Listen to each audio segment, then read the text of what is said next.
வணக்கம். இன்னைக்கு வாமனாவில் பூவை ஜெகன்மூர்த்தியார் ஏடிஜிபி ஜெயராமனை பற்றி தான் இந்த காணொளியில் நாம் பார்க்க போகிறோம். தயவு செய்து காலதாமதமான காணொளிக்கு மன்னிச்சுக்குங்க. 10 நாளாக பயங்கர வேலை. சரி, இப்போ விஷயத்துக்கு வருவோம். பூவை ஜெகன்மூர்த்தியார் என்னை பொறுத்த வரைக்கும் அப்படி ஒன்றும் பெருசாக தப்பு பண்ணிடல. திருமாவளவனோடு ஒப்பிடும்போது பூவை ஜெகன்மூர்த்தியார் உண்மையிலேயே அப்படி ஒன்றும் பெரிய தவறெல்லாம் பண்ணிடல. திருமாவளவனை எடுத்துக்கோங்க. 2012லேருந்து 2021 வரைக்கும் ஆணவ கொலையை வச்சே அரசியலில் வளர்ந்துட்டார். 2012 இளவரசன் திவ்யா காதல். அதில் இளவரச கொலை பண்ணதே காட்டுமன்னார் கோவில் எம்எல்ஏவான சிந்தனை செல்வன். இதே காதலில் அஸ்ரா கார்க்கோட பேரும் அடிபடுது. இதில் இப்போ இருக்கிற பூவை ஜெகன்மூர்த்தியார் ஏடிஜிபி ஜெயராமன் மேட்டரில் அஸ்ரா கார்க்கும் வர்றாரு. ஆனால் இதே அஸ்ரா கார்க் 2012 தர்மபுரியில் இளவரசன் திவ்யா காதல்லையும் அவருடைய ரோல் பெரிய ஒரு பங்களிப்பாக இருந்தது. அஸ்ரா கார்க்கு கிட்ட காட்டுமன்னார் கோவில் எம்எல்ஏவான சிந்தனை செல்வன், அப்போ அவர் எம்எல்ஏ கிடையாது, இளவரச கொலை பண்ணி தான் சிந்தனை செல்வன் எம்எல்ஏ ஆனார். நல்லா புரிஞ்சுக்கோங்க. இளவரச கொலை பண்ணி தான் காட்டுமன்னார் கோவில் எம்எல்ஏவாக சிந்தனை செல்வன் உருவானார். இளவரசனோட பாக்கெட்டில் ஒரு லெட்ரு, அதாவது என்ன சொல்கிறது, மரணத்துக்கு தற்கொலைக்கு முன்னாடி அல்லது கொலை பண்ணுறதுக்கு முன்னாடி ஒரு லெட்ரு ஒன்று இருந்திருக்கு. அந்த லெட்ரு சிந்தனை செல்வன் அந்த லெட்டரை கொண்டு போயிட்டு அஸ்ரா கார்க்கிட்ட ஒப்படைக்கிறார். அப்போ அநேகமாக அஸ்ரா கார்க் தர்மபுரியோட எஸ்பின்னு நினைக்கிறேன். ஆனால் அஸ்ரா கார்க்கு இந்த லெட்ரு எப்படி உங்கள் கைக்கு கிடச்சிது அப்படின்னு சிந்தனை செல்வனை கேட்கவே இல்லை. உண்மையை சொல்லப்போனால் இளவரச கொலை பண்ணதே விடுதலை சிறுத்தைகள் கட்சியை சேர்ந்த எம்எல்ஏவான காட்டுமன்னார் கோவில் எம்எல்ஏவான சிந்தனை செல்வன் தான். சிந்தனை செல்வன் அப்புறம் இன்னும் ஒரு 2-3 பேர் சேர்ந்து இளவரச கொலை பண்ணிவிட்டு இவங்களே கொலை பண்ணிவிட்டு பழியை தூக்கி பாமக மேலே போட்டாங்க. அடுத்தது 2015 கோகுல்ராஜ் சுவாதி. இதில் இந்த கோகுல்ராஜை கொலை பண்ணி ரயில்வே தண்டவாளத்துக்கிட்ட போட்டாங்க இல்லையா, அதை வச்சு திருமாவளவன் அரசியல் பண்ணார். அப்புறம் 2016 சுவாதி ராம்குமார் மேட்ரு. இதில் உண்மை என்னென்னா அதில் காதலே நடக்கலை. சுவாதி ஆர்எஸ்எஸ்ஸை சேர்ந்த ஆர்எஸ்எஸ் பின்னணி உள்ள ஒரு குடும்பத்து பொண்ணு. அது திருப்பியும் சொல்கிறேன், சுவாதி ஆர்எஸ்எஸ் பின்னணி உள்ள பின்புலம் உள்ள ஒரு குடும்பத்து பொண்ணு. அது அவங்க அப்பா அவங்க சித்தப்பாலாம் ஆர்எஸ் பின்புலம் உள்ளவங்க. தொல் திருமாவளவன் சுவாதியோட கொலையை எப்படி கொண்டு போயிட்டாப்ல அப்படின்னா, ராம்குமாரும் சுவாதியும் லவ் பண்ணாங்க அப்படிங்கிற மாதிரி டைரக்ஷனை மாற்றி கொண்டு போயிட்டார். உண்மை அது கிடையாது. சுவாதி ஆர்எஸ்எஸ் பின்புலம் உள்ள ஒரு பெண்மணி அப்படிங்கிற காரணத்துக்காக தான் சுவாதியை கொலை பண்ணிட்டாங்க. அடுத்ததாக 2017 உடுமலை சங்கர் கௌசல்யா. இதில் உடுமலை சங்கரை பஸ் ஸ்டாண்டில் வச்சு வெட்டினதில் ஒரு 7 பேர் சேர்ந்து வெட்டினாங்க.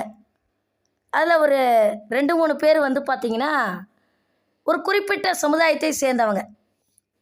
அதுலேருந்தே புரிஞ்சுக்கங்க அதில் தொல் திருமாவளவனுடைய பங்களிப்பு இருக்குன்னு. இவங்களே கொலை பண்ணுவாங்க. முக்குளத்தோர் சமுதாயத்தை சேர்ந்த ஒரு பெண்ணை காதலிச்சிட்டா, ஒரு பட்டியலின சமுதாயத்தை சேர்ந்த ஒரு பையன் காதலிச்சிட்டா, அதை வச்சு அரசியல் பண்ணுறதுக்காக இவங்களே ஆணவ கொலை அப்படின்ற பேரில் விடுதலை சிறுத்தைகள் கட்சியை ஆளை வச்சு கொலை பண்ணும். இவங்களே கொலை பண்ணிவிட்டு இவங்களே நியாயமும் கேட்பாங்க. திருப்பியும் சொல்கிறேன், திருமாவளவன் எப்படி அரசியலில் வளர்ந்தார்னா இவரே ஆள் வச்சு கொலை பண்ணுவார், இவரே ஆள் வச்சு கொலை பண்ணிட்டு இவரே நியாயமும் கேட்பார். உண்மையை சொல்லணும்னா உடுமலை சங்கரை வெட்டி கொலை பண்ணது என்னை பொறுத்த வரைக்கும் திருமாவளவன் ஏதாவது ஆள் செட் பண்ணி விட்டுருக்கலான்னு நான் நினைக்கிறேன். பழி வந்து அவங்க அப்பா அம்மா மேலே விழுந்துச்சு. யார் அப்பா அம்மா மேலே? கௌசல்யாவோட அப்பா அம்மா மேலே விழுந்துச்சு. இப்படி வரிசையாக பட்டியல் போட்டே போகலாம். அதே மாதிரி மாண்புமிகு நீதிபதி பி வேல்முருகன் 1,00,000 பேரை நீங்கள் திரட்டி கொண்டு வந்தாலும் நான் பூவை ஜெகன்மூர்த்தியாரை கைது பண்ண போகிறத நிறுத்த மாட்டேன் அப்படின்ற மாதிரி ரொம்ப போல்டாக பேசியிருக்கார். இந்த விஷயத்தில் நீதிபதி பி வேல்முருகன் மேலே மிகப்பெரிய ஒரு மதிப்பும் மரியாதையும் பொதுமக்கள் மனசில் உருவாயிருச்சு. ரொம்ப போல்டாக பண்ணியிருக்கார் இந்த விஷயத்தில்.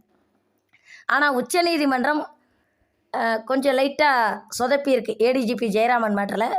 சரி பார்ப்போம், பொறுத்திருந்து பார்ப்போம் என்ன நடக்குதுன்னு. அதே மாதிரி 1,00,000 பேர் பூவை ஜெகன்மூர்த்தியார் பந்தாவாக திரட்டி கொண்டு வந்ததை கண்டித்த பி வேல்முருகன் மட்டுமல்லாமல் மற்ற நீதிபதிகளுக்கும் என்னுடைய கேள்வி என்னென்னா, இதே மாதிரி தான் அண்ணாமலை கோர்ட்டுக்கு போகும்போது அண்ணாமலையும் இந்த மாதிரி குரூப்பாக தான் போவார். அதே போல் சீமானை எடுத்துக்கோங்க. இவங்களாவது கோர்ட்டுக்கு போகிறாங்க. சீமானை எடுத்துக்கிட்டிங்கன்னா வலசரவாக்கம் போலீஸ் ஸ்டேஷன் வாசலில் தன்னுடைய தம்பிகளையும் தொண்டர்களையும் கிட்டத்தட்ட ஆயிரக்கணக்கானவரை வலசரவாக்கம் போலீஸ் ஸ்டேஷன் வாசலில் நிறுத்திட்டார்.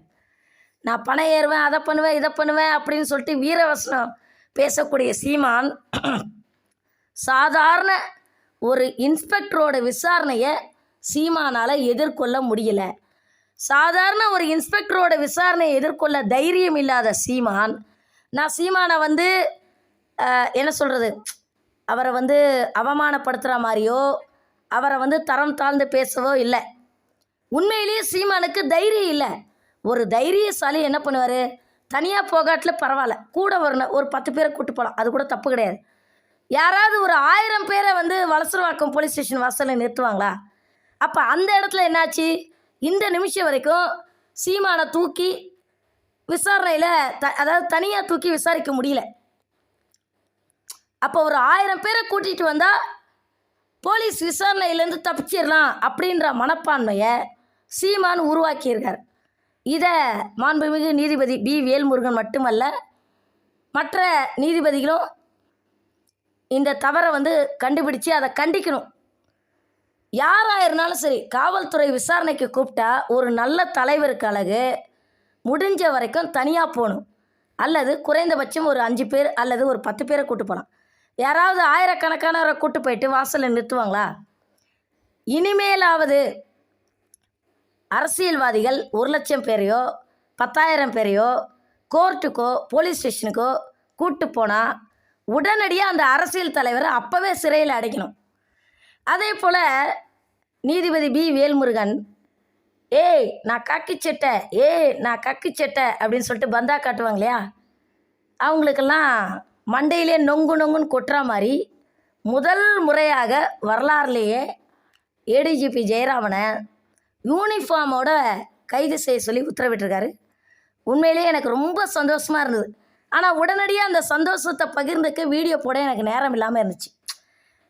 எனக்கு மட்டும் சிஎம் ஆகிறதுக்கு வாய்ப்பு வந்துன்னு வச்சுக்கிங்களேன், போலீஸ்காரங்களுக்கெல்லாம் காக்கி சட்டைக்கு பதிலாக கை வச்சு இப்படி இழுத்த உடனே டர்ருன்னு கிளியிற மாதிரி ஒரு என்ன சொல்கிறது, ஒரு சிமெண்ட்டு கலரில் ஒரு மக்கி போன கலரில் ஒரு யூனிஃபார்ம் ஒன்று கொடுத்துருவேன்.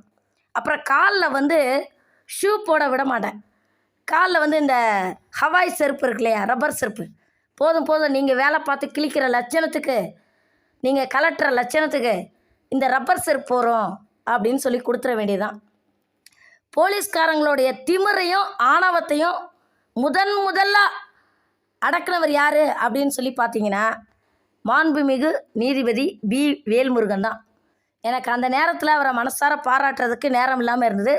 திருப்பியும் கடைசியாக இந்த காணொலியை முடிக்கிறதுக்கு முன்னாடி இதுவரைக்கும் எத்தனையோ நீதிபதிகளோட உத்தரவை நான் பார்த்துருக்குறேன்.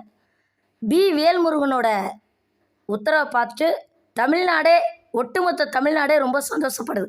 நன்றி, வணக்கம்.